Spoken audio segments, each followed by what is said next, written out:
Waalaikumsalam. Sehat, Bu? Alhamdulillah. Betul lah. Apa Pendeta? Jadi begini, Bu. Heeh. Di kegiatan program guru penggerak Heeh. itu ada aksi nyata yang harus dilakukan oleh CGP. Heeh. Nah, di aksi nyatanya tentang penerapan budaya positif. Heeh. Nah, insya Allah saya menggunakan 3 tahap. 3 tahap pertama itu persiapan, Heeh. penerapan imbas, Ya. kemudian refleksi. Iya. Nah, untuk persiapan itu yang harus saya lakukan pertama terlebih dahulu adalah koordinasi dengan ibu Iya. selaku kepala sekolah. Heeh. Nah, jadi saya ingin ibu memberikan izin, dukungan, insya Allah saya akan lakukan pertama kali itu ke siswa Iya. dengan membuat kesepakatan kelas sama dengan kegiatan memberi pemahaman budaya positif ke guru-guru. Seperti itu, Bu.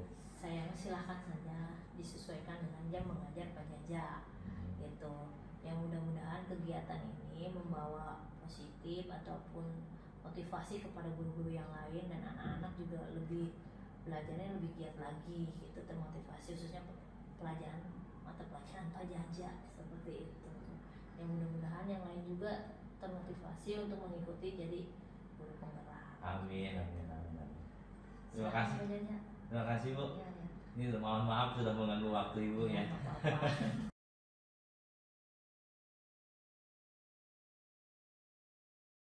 Assalamualaikum warahmatullahi wabarakatuh. Waalaikumsalam warahmatullahi wabarakatuh.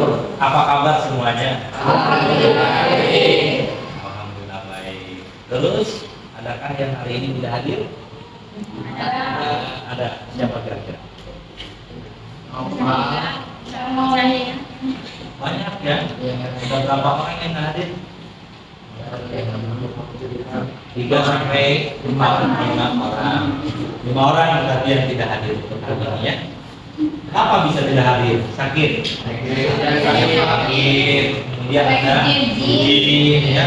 Berarti mereka punya aktivitas lain di hari ini. Tetap kita harus doakan bagi yang sakit, semoga lekas sembuh. Oke, jadi sebelum ke materi pembelajaran, kita buat terlebih dulu kesepakatan kelas. Nah, kesepakatan kelas yang dibuat oleh kita ini tujuan itu untuk memahami aturan-aturan berdasarkan keinginan kita semua. Ya, paham ya? Ya. Oke. Kira-kira kesepakatan kelas apa yang ingin kalian buat? Ya, Pak. Oke. Selalu berpakaian dengan rapi. Oke, terima kasih Toba. Berikutnya siapa lagi? Salsa. Pak, mendengarkan ketika sedang guru menjelaskan. Terima kasih Salsa. Ya.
Baik Bapak dan Ibu sekalian, saya awali dengan mengucapkan Assalamualaikum warahmatullahi wabarakatuh.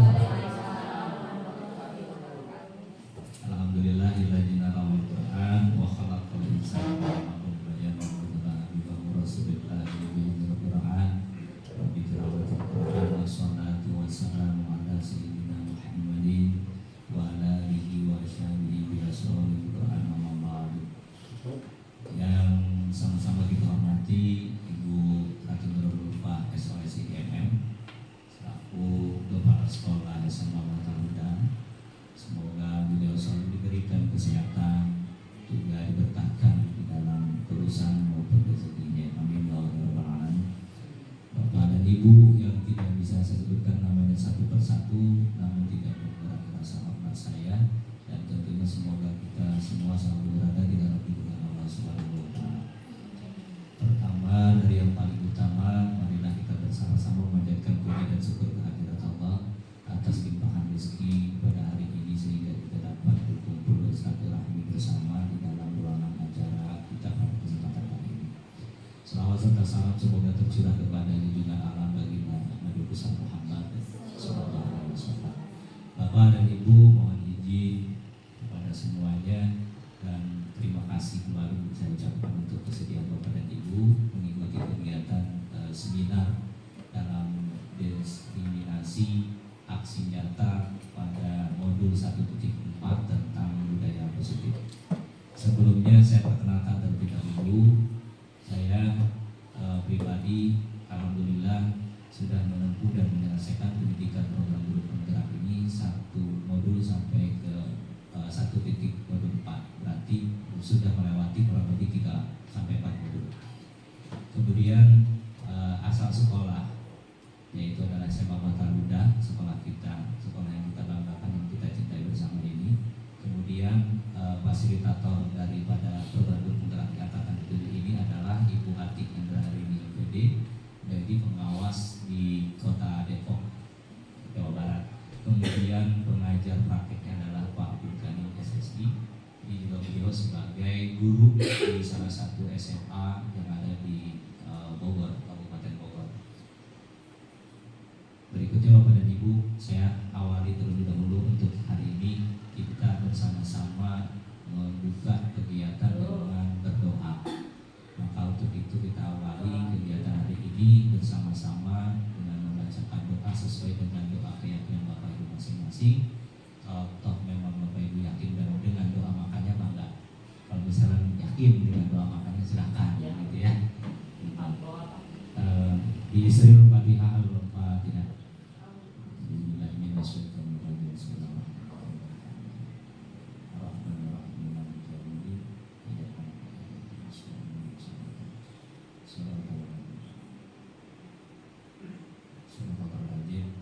Mudah-mudahan Bapak dan Ibu dengan diawalinya kegiatan hari ini melalui segala kegiatan yang akan dijalani oleh kita bersama dapat berjalan dengan lancar dan sesuai harapan kita semua. Berikutnya Bapak dan Ibu, izinkan saya untuk menyampaikan kesepakatan bersama. Nah, di sini ada kesepakatan bersama terlebih dahulu sebelum saya memulai. Yang pertama, hadir dengan tepat waktu. Kira-kira Bapak Ibu setuju dengan kesepakatan ini? Setuju. Kemudian yang kedua, berseragam rapi. Setuju Bapak Ibu? Setuju. Tidak ada yang tidak berseragam rapi ya? Semuanya rapi? Iya. Sambil mengemil setuju? Setuju sekali ya. Boleh izin ketika materi sedang berlangsung? Setuju? Setuju. Selesai tepat waktu? Setuju? Setuju. Kira-kira sampai jam berapa selesainya? Sampai jam 4 ya? Jam 3 menang lewat anak-anak. Oke, sampai dengan jam 4. Kemudian fokus atau ketika sedang materi berlangsung. Setuju? Oke, kalau setuju terima kasih Bapak dan Ibu. Ini kesepakatan bersama kita. Kemudian berikutnya adalah ice breaking. Saya ada sedikit ice breaking buat Bapak dan Ibu. Tepuk. Bukan Bu. Ice breakingnya tentang menebak warna Bapak Ibu. Oke. Tugas Bapak Ibu adalah menyebutkan warnanya saja, ya. Itu tugasnya. Oke, mangga dilihat di slide-nya. Nah, ini Bapak Ibu yang ada di sebelah kanan paling atas warna Coklat. sebelah kanan, Pak. Merah. Merah. Yang di bawah warna merah? Wow, di bawah warna hijau? Oke, di atas sebelah kiri ada warna coklat. Di bawahnya ada warna Putih. Di bawahnya ada warna Kuning. kuning. Oke, ini warna? Putih. Ini warna? Ini warna? Hijau. Ini warna? Ini warna? Biru. Ini warna? Ini warna? Oke, kita balik lagi. Ini warna? Ini warna? Ini warna? Ini warna? Hijau. Ini warna? Ini warna? Merah. Ini warna? Hijau. Nah, ini warna? Ini warna? Putih. Ini? Ini? Ini? Selesai. Tepuk tangan untuk kita semua. Nah, itu adalah ice breaking menebak warna, Bapak Ibu. Tujuan daripada ice breaking tersebut untuk memberikan fokus kepada Bapak dan Ibu sekaligus merefleksi otak Bapak Ibu semuanya. Barangkali hari ini penat dengan banyaknya tugas, pekerjaan, mudah-mudahan dengan adanya ice breaking tadi itu bisa merelaksasikan kembali pemikiran-pemikiran yang penat di dalam otak Bapak Ibu semuanya. Berikutnya Bapak Ibu saya sampaikan terlebih dulu materi yang akan saya bawakan dan setika.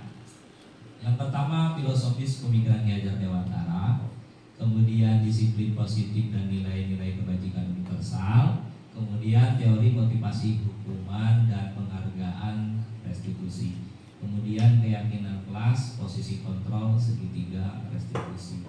Nah, keenam materi ini mudah-mudahan selesai dalam waktu 1 jam. Kesepakatan kita sampai dengan jam 4 sore ini.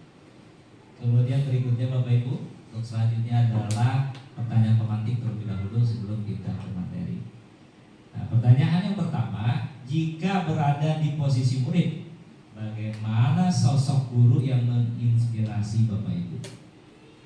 Ini untuk Bapak Ibu ketika di posisi murid. Kira-kira Bapak Ibu ini mengidolakan guru yang semacam apa sosoknya? Mungkin ada yang mau berkontribusi. Ya, Liha Mangga. Kalau saya jadi murid, Pakai mic. nggak usah lah. Oh, nggak usah. Kalau saya jadi murid, bagaimana sosok guru yang menginspirasi Anda? Yang pertama, yang pasti ya, Ya. dari segi penampilan dulu, ya. Dari segi penampilan, pertama yang dilihat, oh guru ini penampilannya menarik gitu ya. Minimal baju rapi gitu ya, nggak kumet, terus mukanya juga meskipun tidak glowing ya gitu, tapi tidak kusam gitu ya. Terus itu yang pertama sekali ya Pak. Paling pertama. Iya, yang paling pertama kalau bagi saya. Terus yang keduanya yang pasti bisa apa namanya, menghidupkan suasana kelas, apalagi ketika di jam-jam rawan ya, ketika ada Katakan jam terakhir gitu. ya jam terakhir atau 2 jam terakhir atau misalnya jam terakhir lah ya, dari jam 12 ke sana kan udah anak tuh udah mulai Udah rawan. gimana gitu ya. Nah di situ saya ingin banget kalau gurunya itu yang pasti tidak membuat ngantuk pastinya ya, karena emang di situ emang pertama emang otak sudah lelah, terusnya apa namanya, tenaga juga udah mulai berkurang gitu. Tapi sangat luar biasa ketika di jam-jam tersebut melihat guru yang selalu ceria gitu ya, terus bisa menghidupkan kelas dan membuat kita tidak menjadi ngantuk gitu ya. Terus selain itu satu lagi Bu, apa ya, menjelaskan apa tentang pelajarannya itu mungkin ya langsung mengena gitu ya, tidak kemana-mana gitu. Mungkin itu aja. Oke, terima kasih Bu Liha, luar biasa itu. Kalau tidak, kalau saya boleh nggak? Boleh Bu Pak. Kalau saya mah pinginnya kayak Sarukan. Hah? Semangat loh Sarukanya. Maju, kumpul, kalau jadi murid ya sosoknya kayak gitu. Penampilannya. Ya, semangat.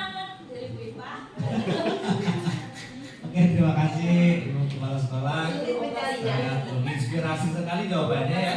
Jadi seorang sosok guru seperti selebritis gitu, dari Hollywood ya, luar biasa. Terima kasih Bu Kepala. Kemudian siapa lagi? Mungkin dari yang lainnya.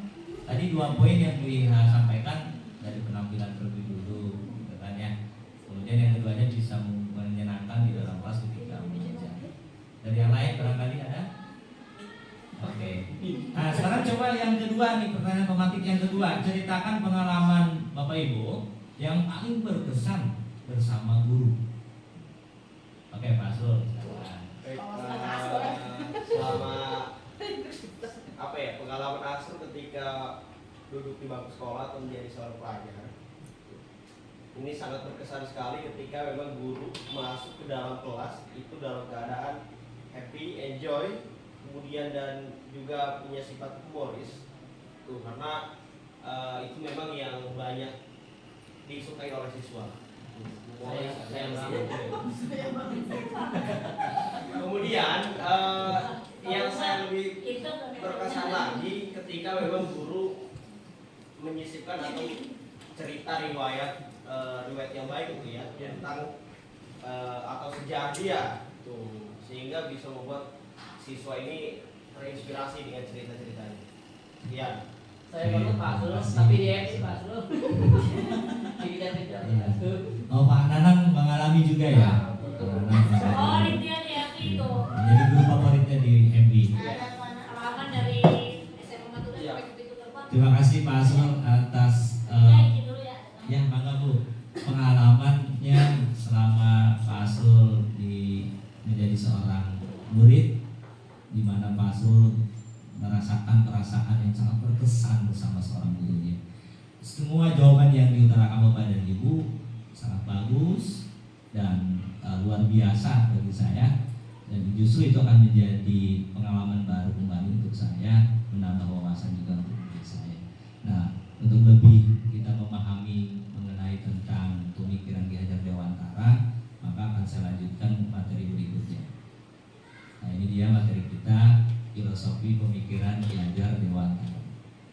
Nah, tujuan pembelajarannya adalah di mana peserta pengimbasan, Bapak dan Ibu mampu memahami filosofis Ki Hajar Dewantara sebagai fondasi dalam memberikan pembelajaran bermakna dan mampu melaksanakan budaya positif di sekolah, khususnya di SMA Mataruda. Begitu. Kemudian Bapak Ibu, dasar-dasar pemikiran Ki Hajar Dewantara, ada 6 dasar pemikiran Ki Hajar Dewantara. Yang satu konsep petani, kedua trilogi pendidikan, kemudian yang ketiga kodrat alam dan kodrat zaman, yang keempat budi pekerti, kelima terbuka terhadap perubahan, dan yang keenam berpihak pada murid. Inilah 6 konsep dasar pemikiran Ki Hajar Dewantara. Yang pertama konsep petani, nah, di mana seorang petani ini menurut Bapak Ki Hajar Dewantara ya, di mana seorang petani ini memiliki kewajiban yang sama dengan seorang guru, yaitu adalah menuntun. Menuntun, kalau di petani, menuntun itu menuntun, contoh misalnya menanam jagung, artinya menuntun pertumbuhan sampai panennya tanaman jagung tersebut. Nah, sama hal dengan padi. Nah, betul sekali Bu Lia. Iya benar. Nah, jadi menurut Bapak Ki Hajar Dewantara, kewajiban seorang guru itu hakikatnya adalah sama seperti seorang petani. Jadi sebagai guru kita menuntun kepada murid-murid kita, layaknya pada seorang petani. Nah, ini makanya di dalam pemikiran Ki Hajar Dewantara disebut namanya konsep petani, menuntun. Kemudian Bapak Ibu, yang kedua adalah trilogi pendidikan. Ini sudah tidak aneh lagi bagi kita, di mana trilogi pendidikan menurut Ki Hajar Dewantara itu ada 3. Yang pertama adalah Ingarso Sungtulodo, kemudian Ing Madya Mangunkarso, dan yang ketiga adalah Tutpuri Handaya. Apa Ingarso Sungtulodo? Ingarso Sungtulodo yang memiliki arti di depan memberikan sebuah teladan, memberikan sebuah contoh kepada murid kita yang baik, contoh-contoh yang baik, perilaku yang baik. Kemudian Ing Madya Mangunkarso ini adalah memiliki arti di tengah membangun kehendak.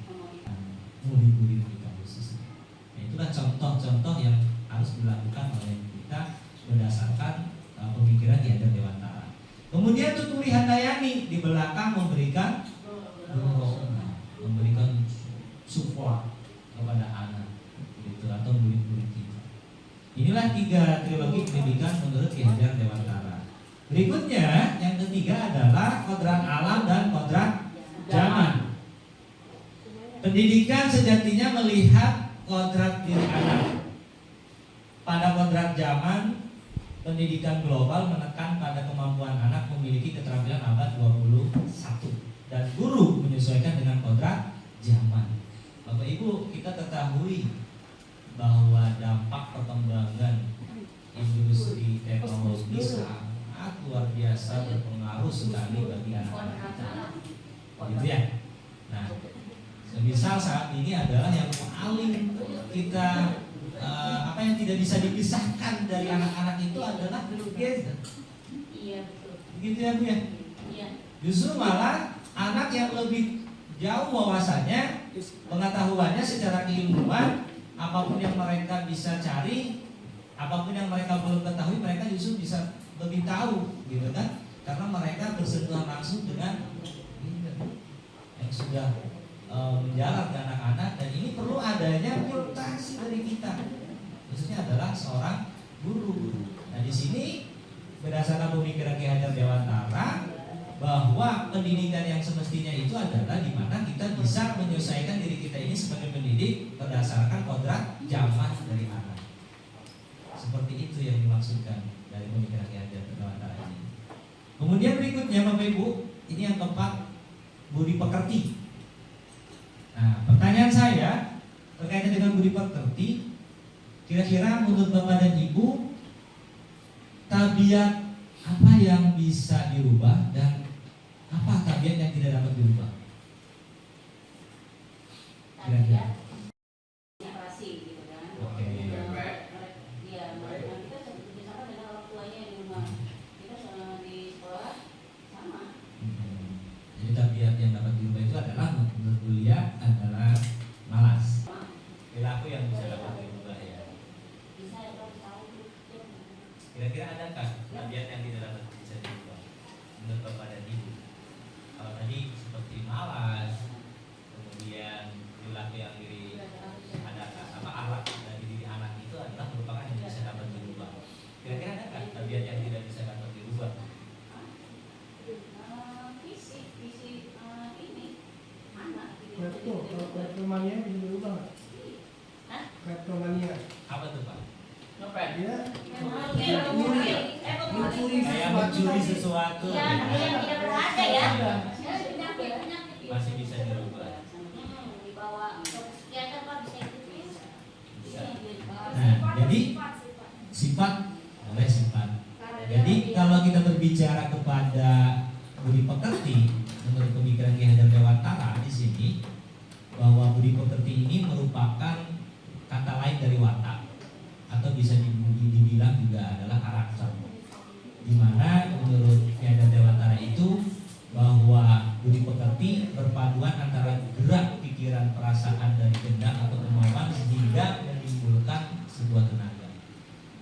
Budi pekerti itu dapat diartikan juga sebagai perpaduan antara cipta, karsa, dan juga menciptakan karya. Cipta itu kognitif, berarti pengetahuannya. Karsa itu adalah afektif, berarti keaktifannya. Kemudian menciptakan karya, ini lebih kepada psikomotor atau keterampilannya atau anak-anak.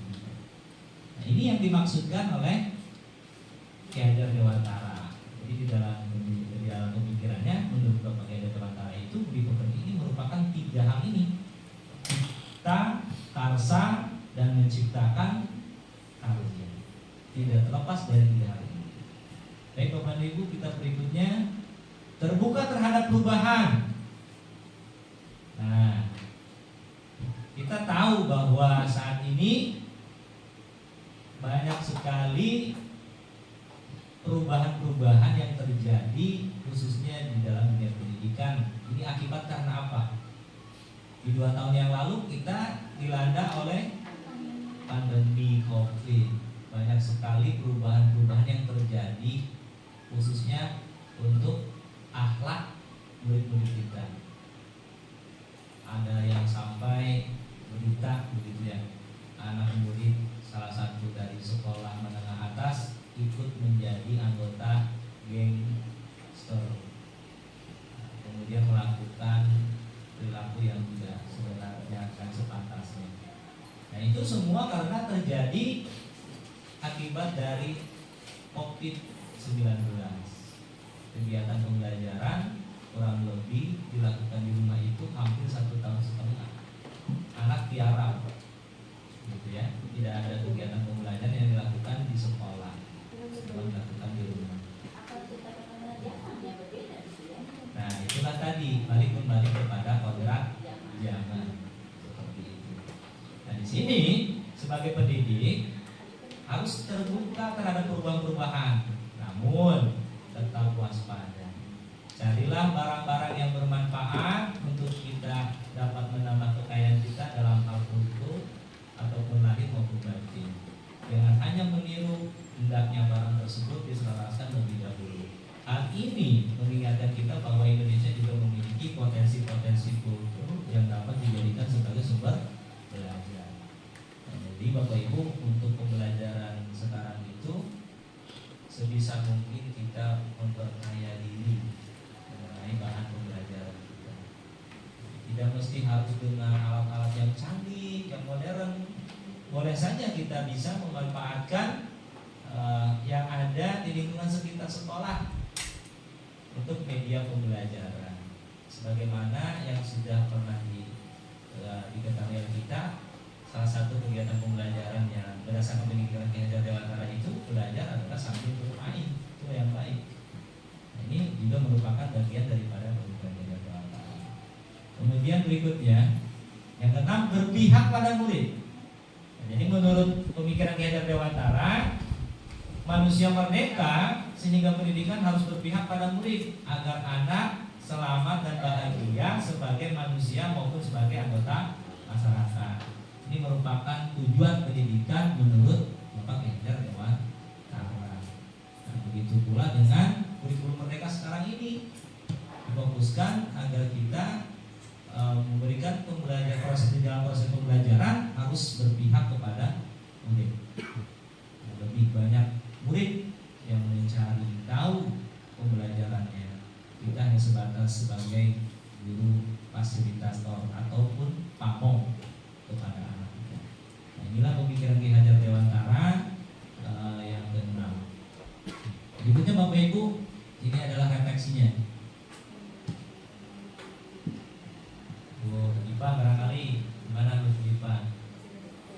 Sebagai seorang rumah kayak tadi apa ya, ibu itu kan didukung dan jadi segala perbuatan kita tidak lakukan akan jadi cermin buat anak-anak. Oke, baik, terima kasih Bu Ipa. Ya. Jadi pada dasarnya berdasarkan pemikiran Ki Hajar Dewantara itu dapat kita simpulkan salah satunya adalah di mana bahwa belajar itu merupakan bagian daripada kebutuhan. Oke, berikutnya Bapak Ibu, ini yang kedua. Disiplin positif dan nilai-nilai kebajikan universal. Nah, sekarang ada sedikit saya instruksikan ke Bapak Ibu. Coba Bapak Ibu lakukan sesuai dengan perintah dan instruksi yang ada di sini. Saya bacakan saja. Nah, Anda dan teman Anda, Bapak Ibu dengan teman Bapak Ibu akan melakukan kegiatan cobalah buka. Namanya cobalah buka.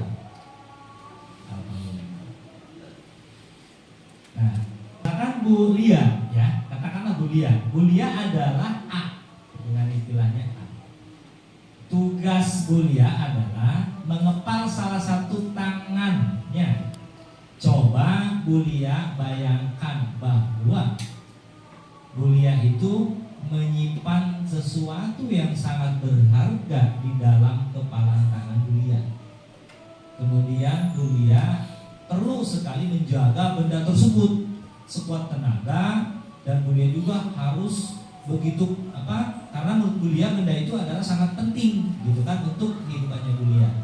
Nah ini untuk amanah, ya betul. Ini untuk Bulia. Kemudian misalnya di sampingnya rekannya Bu Ipah.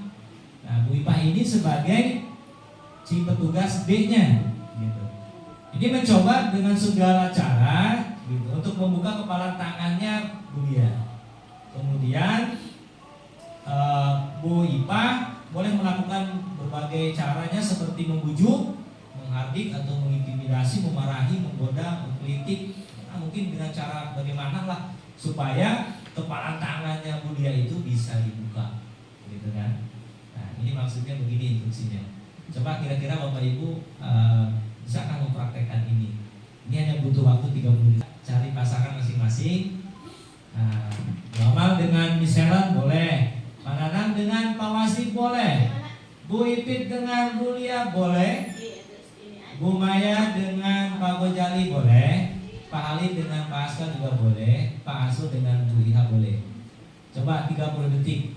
Kira-kira Bapak Ibu setelah melakukan hal itu, kemudian nanti menjawab pertanyaan-pertanyaan yang ada dari nomor 1 sampai nomor 3 ini.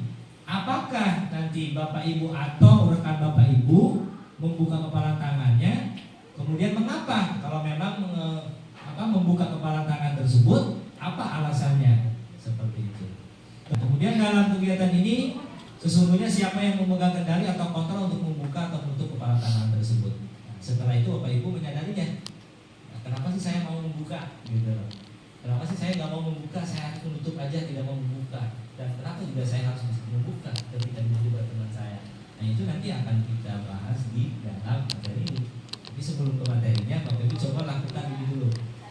Sok, maka 30 detik aja. Coba. Siapa yang mau menjadi si A? Siapa yang mau menjadi si B? Gitu. So.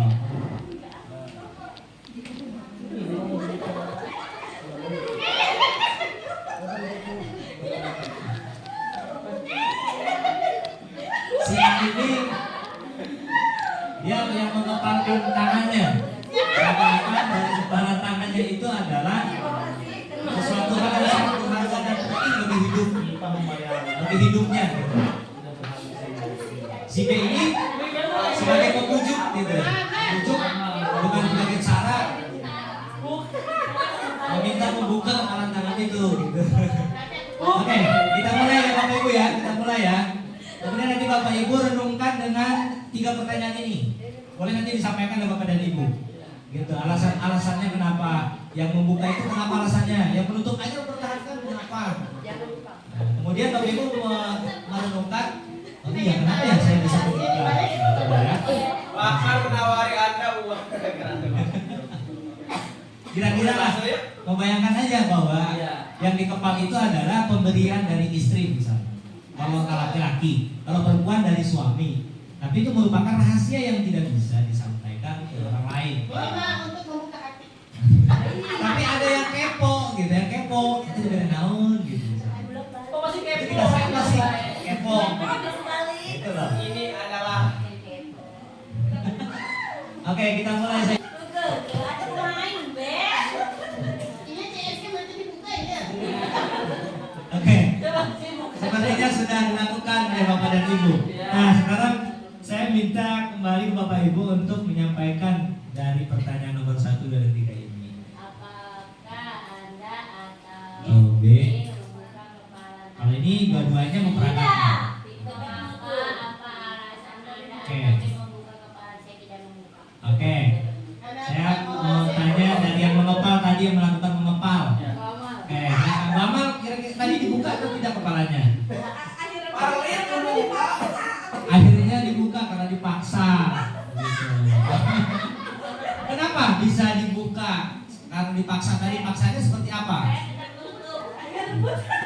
Oh, dengan lembutnya. Merayu berarti ya, merayu gitu. Kalau misalkan ini Yang ketawa aja. misalkan kita punya prinsip ya, Ah. punya prinsip yang harus dipegang sama kita. Jadi tidak ada salahnya kalau misalkan kita membuka pendapat dari teman kita. Oke, mungkin ada yang lain. Aneh, ada bongkar juga.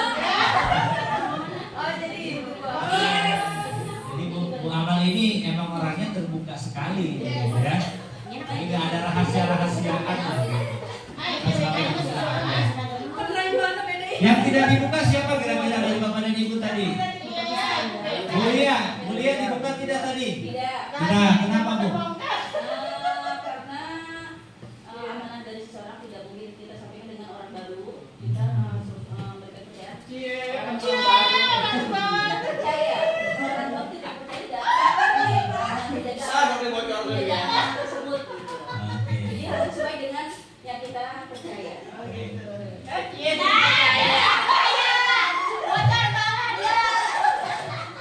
Saya hanya pada Tuhan atas jawabannya ya. Bu Amal juga luar biasa. Kira-kira bagaimana dengan pertanyaan yang ketiga ini? Nah, Bapak Ibu menyadari tidak kira-kira memiliki atau memegang kendali ataupun kontrol itu diri sendiri ya. Berarti adalah diri kita sendiri. Ya. Oke Pak. Yang ya Pak. Mengendalikan kontrol itu adalah diri kita sendiri. Diri sendiri ya. Silakan kalau yang mau menunaikan ibadah melihat aja. Kenal langsing ternyata saya. Belum. Oh ya langsing. Nah, Bapak Ibu sekalian, ini adalah teori kontrol. Teori kontrol itu Dr. William Glasser. Jadi menurut Dr. William Glasser itu teori kontrol diantaranya adalah ilusi guru mengontrol murid, ilusi bahwa kritik dan membuat orang merasa bersalah itu dapat menguatkan karakter, kemudian ilusi bahwa semua penguatan positif efektif dan bermanfaat, ilusi bahwa orang dewasa itu memiliki hak untuk memaksa. Kemudian selanjutnya adalah apakah makna disiplin itu? Nah, selama ini kita terkadang selalu miskonsepsi ya terhadap arti kata disiplin. Padahal disiplin itu sendiri adalah memiliki arti belajar. Maka sangat tidak relevansi kalau misalnya belajar harus dibersamai dengan hukuman. Itulah maksud daripada makna disiplin tersebut. Kita akan mempelajari apa itu hukuman, kemudian apa itu nanti apa namanya tuh? Berarti Ati tadi datang telat disiplin kebodohan Pak? Ya, Oh iya. belajar kebodohan Pak. Oh, bahaya itu Pak. Bahaya jadi. Pelanggaran itu Pak. Oke, contoh kecil seperti inilah. Selama ini kan yang kita kenal itu adalah bahwa guru selalu diistilahkan untuk digugu dan ditiru ya. Ya. Itu kan istilah yang sudah mengakar. Tapi saya bertanya dengan istilah tersebut, istilah itu berasal dari mana? Gitu. Pertama kalinya yang membuat istilah itu guru digugu dan ditiru. Padahal istilah tersebut itu kalau menurut pemahaman Ki Hajar Dewantara tidak ada gitu ya, di dalam pemahaman Ki Hajar Dewantara itu tidak ada. Menurut Ki Hajar Dewantara di mana bahwa di dalam pemikirannya itu yang ada hanya menuntut. Kan begitu. Jadi guru itu bukan digugu ditiru, harusnya adalah menuntut, bukan digugu ditiru. Nanti Pak ganti Pak. Coba ganti. Ini harus kita rubah gitu kan. Ada lagi itu Pak. Yang guru berdiri, guru bising lari itu Pak ya. Lama-lama toilet di mana aja kan bukan Pak, bukan ya? Cuma mundur nawe. Kencing di pempas. Sebutnya Peribahasa. peribahasa. Ya, betul ya, sebagai peribahasa. Nah, jadi kalau misalnya kita memiliki pemahaman guru itu digugu dan ditiru, ini sama halnya kita harus memaksa kepada anak, gitu kan? Harus benar-benar ikut seperti kita. Padahal di dalam pemahaman Ki Hajar Dewantara tadi itu menuntut, bukan untuk digugu dan ditiru. Ini harus dibuka pemahaman kita mengenai tentang makna daripada disiplin. Yang berikutnya nilai kebajikan. Nah, nilai-nilai kebajikan adalah sifat-sifat yang positif gitu. Ini merupakan tujuannya mulia yang ingin dicapai di setiap individu. Nilai-nilai kebajikan ini tertuang dengan profil pelajar Pancasila. Masih ingat profil pelajar Pancasila Bapak Ibu? Ada berapa profil pelajar Pancasila? 6. Ada 6. Yang pertama itu beriman bertakwa kepada Tuhan yang Maha Esa. Kedua, ketiga, etis. Keempat, berkebinekaan. Lokal. Bergotong royong. Kreatif. Bapak Ibu, coba dibaca terlebih dulu sejenak. Bacalah kasus Ibu Anas di bawah ini dan cobalah jawab pertanyaan-pertanyaan yang diberikan. Iva kurang menguasai pelajaran matematika. Oh, itu hubungannya dengan amal. IPA kurang menguasai pelajaran matematika, sehingga pada saat pelajaran tersebut berlangsung dia lebih banyak berdiam diri atau menggambar di buku pelajarannya. Pada saat guru matematikanya Pak Seno menanyakan pertanyaan, IPA menjadi dulu dan tak sengaja menjatuhkan tasnya dari kursi, serta tiba-tiba menjadi gagap pada saat berupaya menjawab. Seluruh kelas pun tertawa melihat perilaku IPA yang bicara tergagap dan terkejut tersebut. Pak Seno pada saat itu membiarkan teman-teman IPA mentertawakan IPA yang tergagap dan malu luar biasa, dan malahan minta IPA untuk maju ke depan dan berdiri di depan kelas sambil menunjuk ibunya karena tidak bisa menjawab pertanyaan Pak Seno. Kelas makin gaduh dan anak-anak pun tertawa melihat IPA di depan kelas memegang ujung hidungnya. Nah, mungkin Bapak Ibu dari cerita ini sudah bisa memahami. Oke, adakah yang pernah mengalami melakukan hal yang seperti ini? Seperti yang dilakukan Pak Seno kepada IPA? Belum pernah ada, alhamdulillah. Berarti guru-guru di SMA Martanda ini luar biasa sekali. Coba sekarang kalau sudah bisa memahami dari kasusnya di atas, coba kita jawab pertanyaan yang di bawahnya. Jawablah kedua pertanyaan ini dan berilah minimal 2 tanggapan. Apakah Bapak Ibu setuju dengan tindakan Pak Seno terhadap IPA? Kalau setuju, mengapa? Apa jawabannya untuk nomor 1 kira-kira Bapak Ibu? Tidak setuju. Oke. Yang kedua, menurut Bapak Ibu, tindakan Pak Seno terhadap IPA adalah sebuah hukuman atau konsekuensi?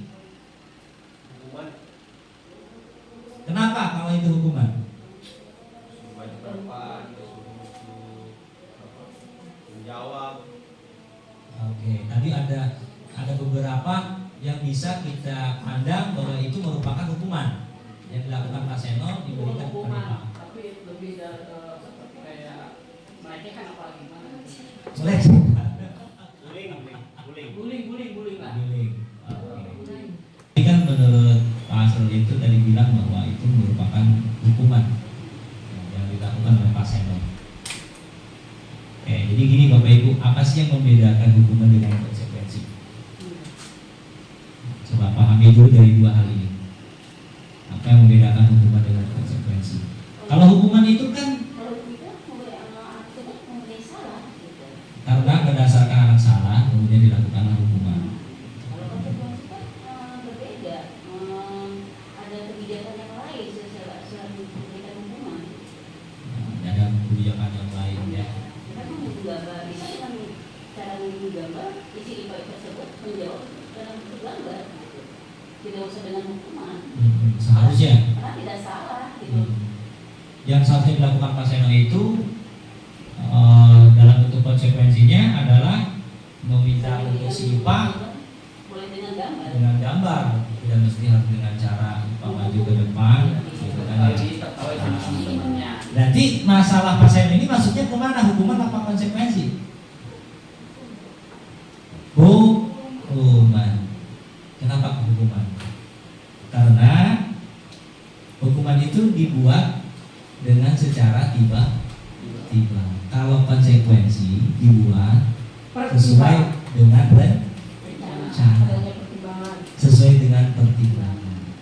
Itulah bedanya antara hukuman dengan konsekuensi. Bapak dan Ibu, berikutnya motivasi perilaku manusia.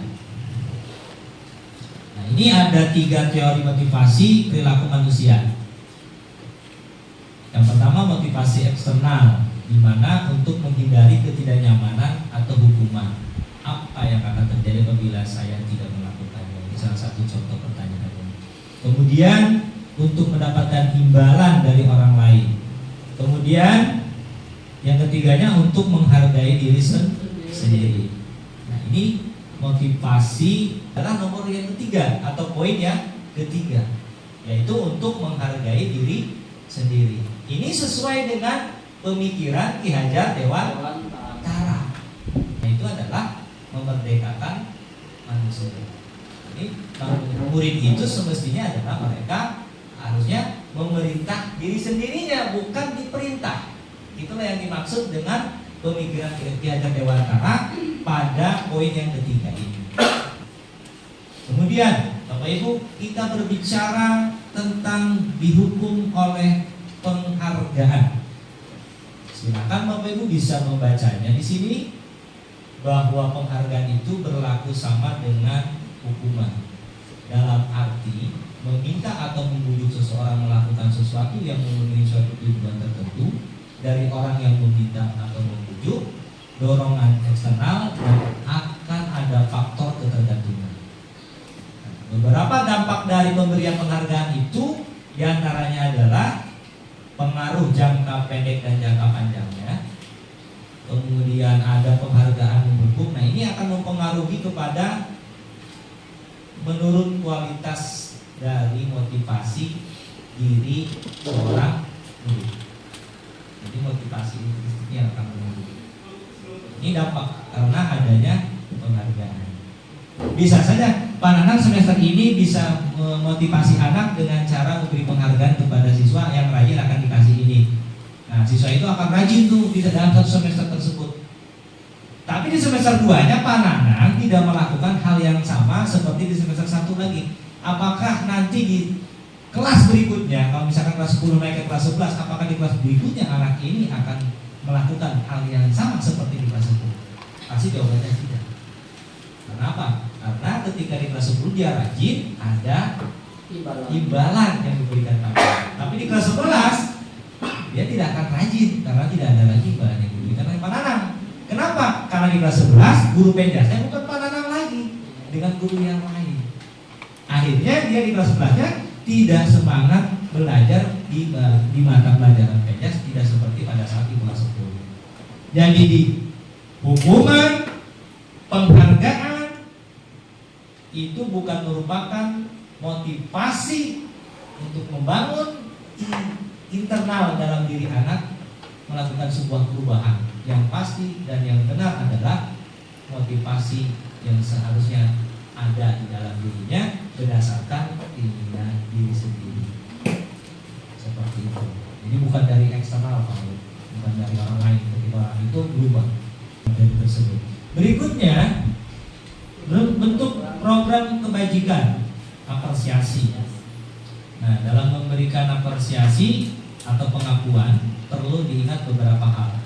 Satu, beri pengakuan secara khusus. Beri pengakuan secara pribadi. Beri pengakuan kepada semua murid bergantian, artinya tidak hanya kepada satu murid. Beri pengakuan secara konsisten. Jadi tidak hanya satu kali doang, harusnya sering dan sering gitu, dilakukan terus dan terus. Fokus pada proses. Inilah bentuk program kebajikan. Tiga kata tadi seperti tadi itu penghargaan, kemudian pujian maupun apresiasi, ini merupakan 3 kata yang sangat negativis ya. Gitu. Kita sulit memang membedakan ketiga kata itu dan memberikan sebuah contohnya. Nah, dari 3 kata tersebut itu masing-masing memiliki kelebihannya sendiri. Seperti penghargaan dan pujian. Penghargaan dan pujian. Terkadang penghargaan dan pujian itu diberikan kepada orang lain tidak berdasarkan ketulusan Berikutnya, contoh pengakuan apresiasi kebajikan. Ini contohnya nih.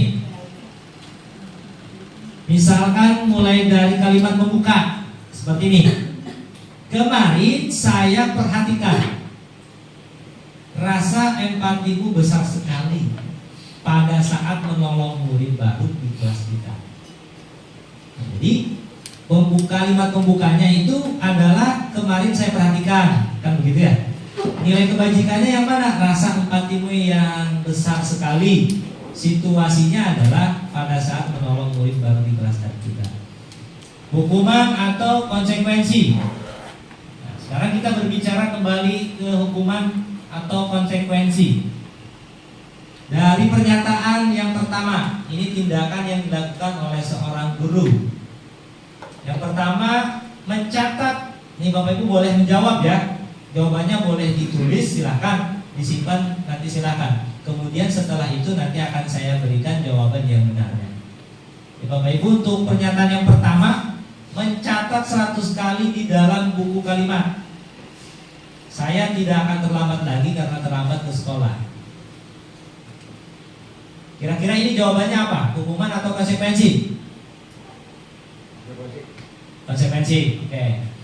Lari mengelilingi lapangan basket 2 kali karena terlambat hadir di sekolah. Ini hukuman atau konsekuensi? Hukuman. Oke, ada yang hukuman, ada yang konsekuensi. Silakan Bapak Ibu simpan jawabannya masing-masing. Kemudian murid diminta untuk push up 15 kali karena tidak menggunakan masker ke sekolah. Hukuman apa konsekuensi? Hukuman. Oke. Kemudian mengganti kertas tugas teman yang telah dicoret-coret. Oke. Membersihkan tumpahan air di meja tulis karena tersenggol pada saat belajar. Murid disuruh untuk mengenakan sepatu seharian di sekolah karena tidak mengenakan sepatu hitam. Lari mengelilingi lapangan basket 2 kali karena terlambat 10 menit untuk pelajaran PJOK. Kita lihat jawabannya Bapak Ibu. Nah, yang pertama, dari pernyataan pertama, yang benar adalah hukuman. Pernyataan tersebut termasuk ke dalam hukuman. Yang kedua termasuk ke dalam hukuman. Yang ketiga juga termasuk ke dalam hukuman. Yang keempat masuk ke dalam konsekuensi. Yang kelima masuk ke dalam konsekuensi. Dan yang keenam termasuk ke dalam hukuman. Terakhir masuk ke dalam konsekuensi. Hukuman dan konsekuensi, Ibu. Jika hukuman, sesuatu yang menyakitkan harus terjadi, membuat anak sakit, fisik maupun hatinya, untuk jangka waktu yang sangat lama. Anak membenci kedisiplinan, paksaan termasuk ke dalam sifat paksaan kalau bicara hukuman itu. Mendorong anak menyakiti dirinya sendiri, konsep diri yang buruk, anak belajar untuk menyembunyikan kesalahan, marah, rasa bersalah, dipermalukan, merasa tak dihargai. Nah, maka dari itu setelah mempelajari ini Bapak Ibu, kita mulai merubah mindset kita untuk tidak melakukan hal-hal yang seperti sebelumnya kita lakukan, sebelum kita memahami tentang ini.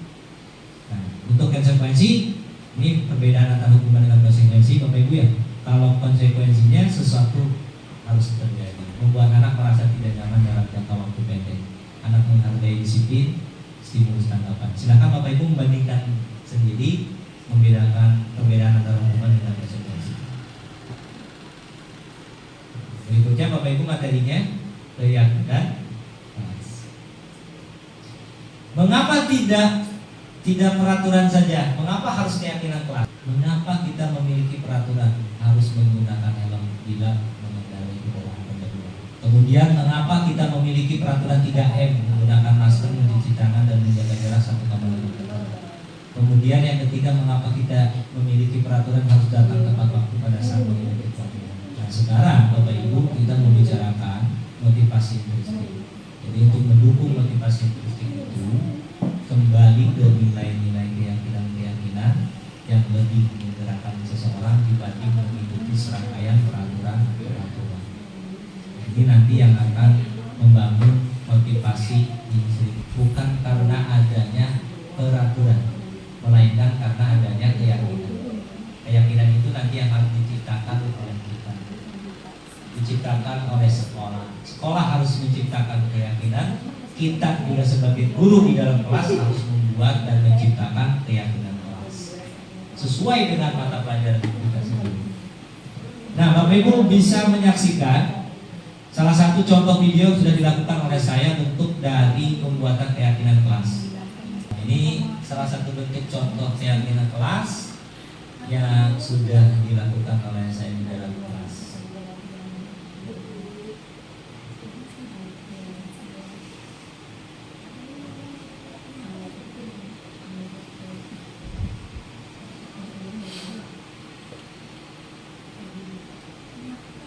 Ternyata ini bukan hanya murid saja yang tidak pernah mau di depan ya.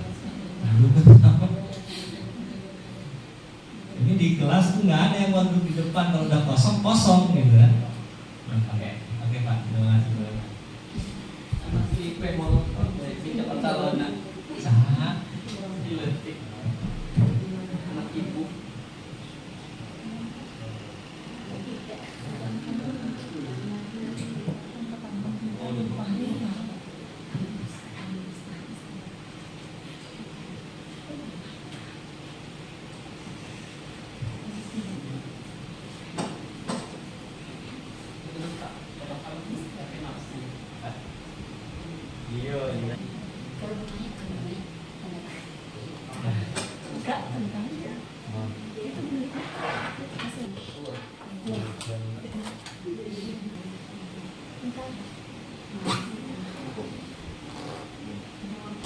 Ini apa namanya ini mah? Mohon maaf ada keperluan jadi duluannya. Oh, maka. Atau belum dulu ya.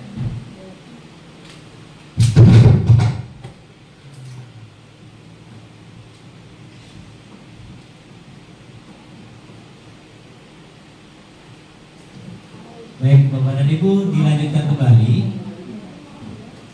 Berikutnya adalah 5 posisi kontrol. Ini adalah materi kita yang berikutnya, yang kelima, yaitu 5 posisi kontrol. Nah, di dalam 5 posisi kontrol, yang perlu diketahui oleh kita tentunya adalah tentang 5 dasar kebutuhan manusia. 5 dasar dari kebutuhan manusia itu sendiri, diantaranya satu yang pertama adalah kasih sayang dan rasa diterima. Nah, ini kebutuhan dasar manusia. Kemudian kesenangan, kemudian kebebasan, kemudian penguasaan dan bertahan hidup. Inilah 5 dasar kebutuhan manusia.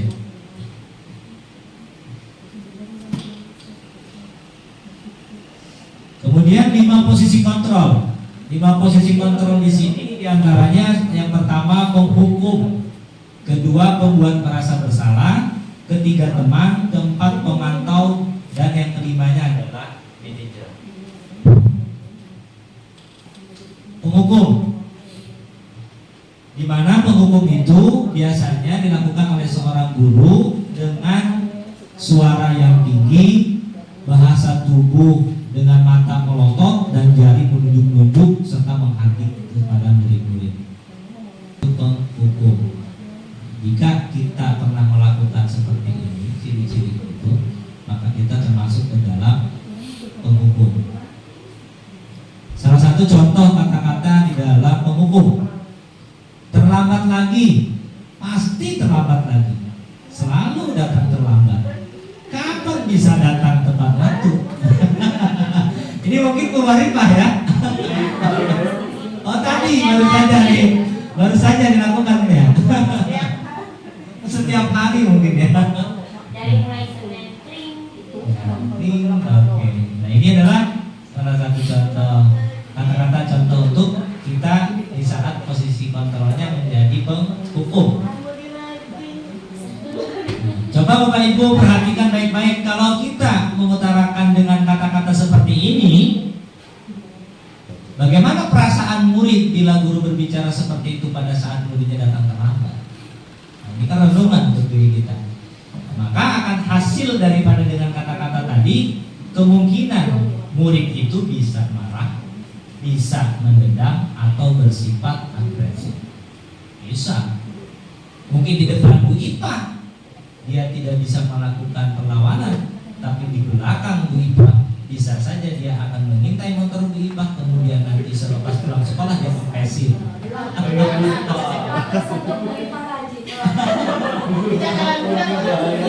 Bisa saja kan seperti itu ya. Bisa saja itu terjadi. Mungkin di depannya Pak Gojali anak-anak ya biasa saja, tidak menampakkan bahwa dia itu tidak senang atau mungkin dia marah karena dengan perkataan Pak Gojali yang demikian. Tetapi di belakangnya Pak Gojali dia sudah membuat ancaman khusus. Ini bisa saja terjadi kan? Bisa saja terjadi. Kalau kita melakukan hal yang seperti itu, berarti kita berada di 5 posisi kontrol di bagian penghulu yang paling pertama. Kemudian membuat merasa bersalah, posisi kontrol yang kedua. Nah, membuat merasa bersalah. Pada posisi ini biasanya guru akan bersuara lebih lembut. Pembuat rasa bersalah akan menggunakan keheningan yang membuat orang lain merasa tidak nyaman. Bersalah atau rendah diri, kata-kata yang keluar dengan lembut, contohnya akan seperti ini. Salah Bulia sedang menangani kasus anak, kan begitu ya Bulia ya. Ada salah satu anak dari kita itu yang melakukan perilaku yang kurang baik. Kemudian Bulia memanggil anak tersebut dengan memberikan kata-kata yang seperti ini. Ibu sangat kecewa sekali dengan kamu. Atau mungkin ada contoh yang lain. Misalnya, kamu tidak kasihan dengan orang tua kamu. Orang tua kamu ini kan sudah mati tulang, mencari uang. Itu semua mereka lakukan untuk kamu, untuk pendidikan kamu, untuk kamu sekolah, biar kamu bisa melanjutkan ke jenjang lebih tinggi, lebih baik, dan kamu lebih baik menjadi orang yang bisa membanggakan keluarga. Nah, ini juga merupakan contoh dari posisi 5 posisi kontrol pada bagian membuat merasa bersalah. Seperti itu. Kemudian yang berikutnya, teman. Nah, ini saya rasa mungkin dari Bapak dan Ibu ada yang pernah berada di posisi ini, menjadi teman. Kata-kata dari menjadi teman itu di antara contohnya adalah, ayo bantulah ibu, ya, ayo bantulah demi bapak ya, misalnya. Nah, seperti itu. Ayo bantu Bu Iha, ya, gitu. Nah, itu salah satu bentuk kata yang disampaikan, dan itu ternyata kita berada di posisi sebagai teman dengan murid-murid kita. Ayo ingat tidak bantuan ibu selama ini. Nah, ini juga merupakan kata-kata kita berada di posisi teman dengan murid. Oke, banget. Ingat Bapak Ibu ya, ketika kita ada di posisi teman, ini tidak selamanya baik, tapi ada negatifnya. Lama-kelamaan anak itu bukan akan lebih menghormati, tapi justru akan menganggap kita itu tidak sebagai orang yang sebagai temannya, seperti temannya. Ada misalnya, nah itulah salah satu sisi negatif daripada posisi sebagai teman ini. Ini mungkin saja kita pernah berada di dalam posisi ini. Mungkin dari pertama pun kita sudah mengalami sebagai pemukul, sebagai pembuat merasa bersalah, kemudian teman. Ini yang berikutnya, keempat, pemantau. Pemantau itu mengawasi Bapak Ibu.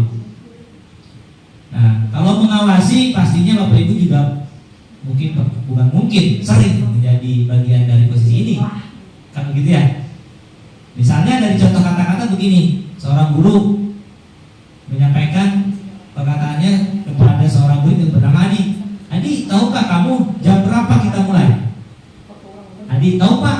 Guru, kamu terlambat 5 menit. Apakah kamu sudah mengerti konsekuensi yang harus dilakukan bila terlambat? Adi, paham Pak? Saya harus tinggal kelas pada jam istirahat nanti dan mengerjakan tugas ketertinggalan saya. Ya, benar. Nanti pada saat jam istirahat kamu harus tinggal di kelas, untuk menyelesaikan tugas yang tertinggal tadi, saya tunggu. Bagaimana perasaan murid? Hasilnya, dengan percakapan seperti ini, murid memahami konsekuensi yang harus dijalankan karena telah melanggar salah satu peraturan sekolah. Dalam posisi pemantau artinya kita harus banyak catatan-catatan gitu ya. Banyak catatan-catatan yang mesti dijadikan sebagai bahan ketika kita berada di posisi ini. Kalau kita tidak memiliki catatan, bagaimana kita bisa ingat dengan peraturan yang pernah, dengan kesepakatan yang pernah dibuat oleh kita bersama anak? Nah, maka ini kita butuh catatan tertulis kalau jika kita berada di dalam posisi pemantau. Contoh yang terjadi biasanya dilakukan oleh Bu Ipa ketika anak melakukan perilaku seperti kemarin terjadi perilaku yang tidak baik terhadap guru piket. Nah, Bu Ipa tidak hafal dengan apa yang dilakukan oleh anak itu dan harus dilakukan seperti apa, harus diberikan apa. Bu Ipa itu harus melihat dulu ke dalam buku tata tertibnya. Nah, ini masuknya kemana? Nah, posisi Bu Ipa kemarin mengatasi permasalahan seorang siswa yang berperilaku tidak baik ke guru piket itu berada di posisi pemantauan. Itulah salah satu contoh yang harus diketahui. Nah, ini yang terakhir. Inilah yang diharapkan bahwa guru bisa mampu berada di posisi sebagai manajer. Posisi yang diharapkan, ini yang diharapkan sebenarnya. Posisi sebagai manajer. Contoh percakapan sebagai guru berada di posisi manajer. Ini Bapak Ibu bisa membacanya. Ini Bapak Ibu bisa lihat.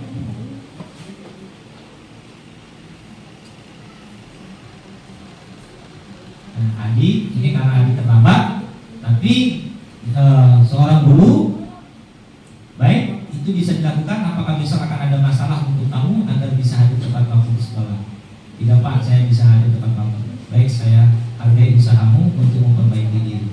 Nah, di sini kan tidak ada kata-kata yang sifatnya menghukum ya. Jadi kata-katanya itu kayaknya enak untuk siswa dipahami gitu kan. Ketika mereka melakukan kesalahan itu ya karena memang mereka punya alasan kenapa mereka melakukan hal itu.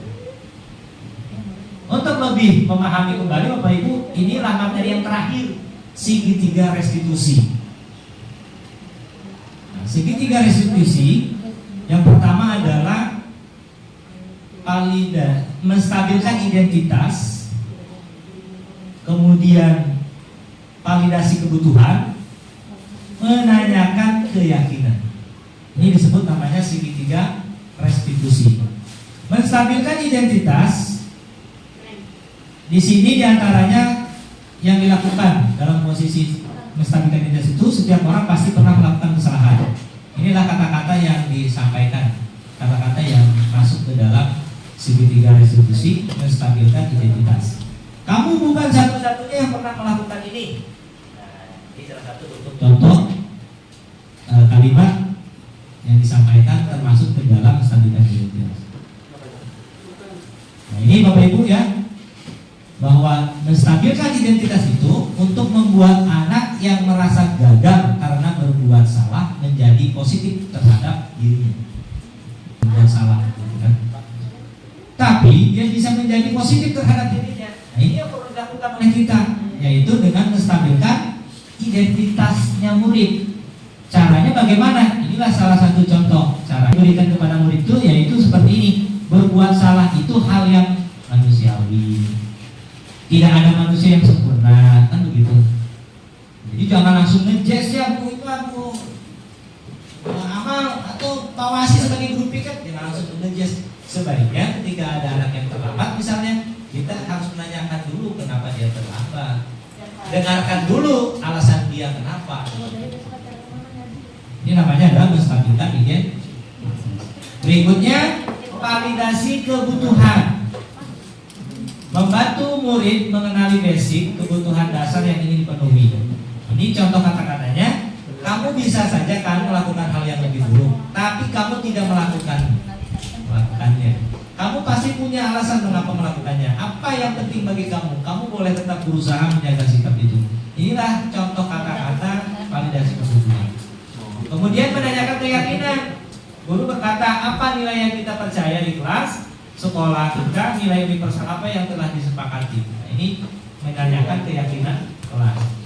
Nah, Bapak Ibu, ini contoh sayangnya ini gak ada salon lagi. Hasil bukti karya demonstrasi kontekstual pada pemahaman ini. Musik yang bisa colok musik itu. Ini gak ada suaranya. Ya. Biasa menjadi yang mana?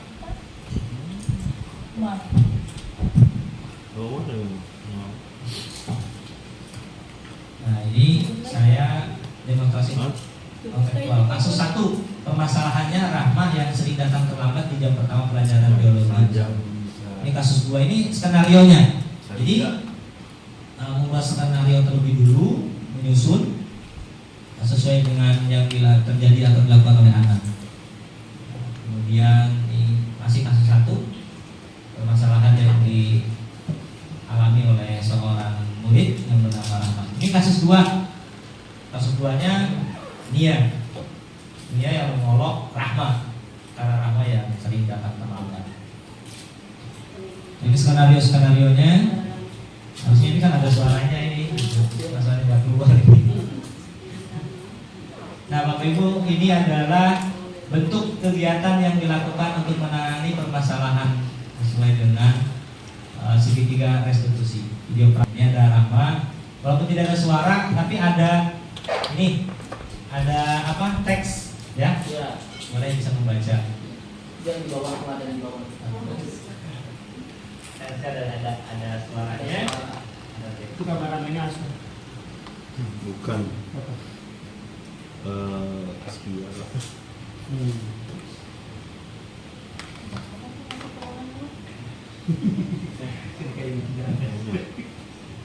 Masa tuh ada bilang gini. Mas, langsung tuh ya. Ini tek-teknya alasan kenapa. Nah, ini ada di Terjadi. Apa ke Bogor? standar tadi di standar identitas ada Senin ke Bogor. apa yang membuat Rahmah bisa datang terlambat. Jadi kata-kata dari 5 posisi kontrol, kemudian tadi juga segitiga restitusinya. Dan ini juga berhasil ketika saya menghadapi kasus seorang murid yang berperilaku tidak baik kepada guru piket. Ternyata tidak hanya murid, yang orang tuanya pun tersadarkan. Ini sudah saya praktekkan dengan ini, ternyata benar ada pengaruh secara psikologis kepada orang tua. Tapi tergantung bagaimana kita memahami kondisinya dulu, gitu kan? Tidak semua kasus memang bisa dilakukan dengan menggunakan segitiga restitusi.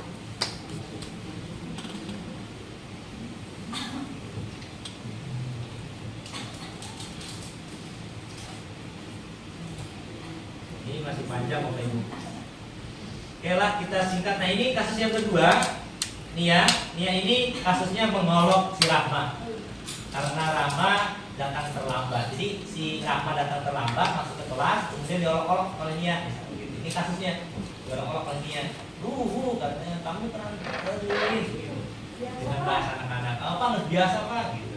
Nah, ini yang dilontarkan oleh Nia, dan bahkan Nia pun harus kita berikan kesadaran atas hal yang dilakukan olehnya. Itu saja barangkali Bapak Ibu ya, karena keterbatasan dengan alat sehingga suaranya tidak bisa didengarkan. Sebenarnya ini suara dibarengi dengan musik. Oke, Bapak dan Ibu silakan melakukan refleksi dengan menjawab apa saja yang dilakukan dalam sesi ini, perasaan apa yang muncul dalam sesi ini, pembelajaran apa yang didapatkan pada sesi ini, perubahan apa yang akan dilakukan setelah mendapatkan materi pada sesi ini. Silakan Bapak Ibu refleksi terhadap materi yang sudah disampaikan dan dipaparkan pada kegiatan kali ini. Terima kasih banyak Bapak dan Ibu semuanya. Materinya sudah selesai, dari 6 konten tersebut sudah disampaikan, dan semoga kegiatan dan aktivitas kita hari ini bisa mendapatkan mendapatkan wawasan dan pengalaman dari kita semua. Itu saja yang bisa saya sampaikan. Terima kasih atas kesediaannya, kehadirannya. Semoga ini menjadi bagian dari kebaikan untuk kita. Saya dengan ini mengucapkan Assalamualaikum warahmatullahi wabarakatuh. Waalaikumsalam warahmatullahi wabarakatuh. Oke, mantap ya. Mas. Ya, terima kasih.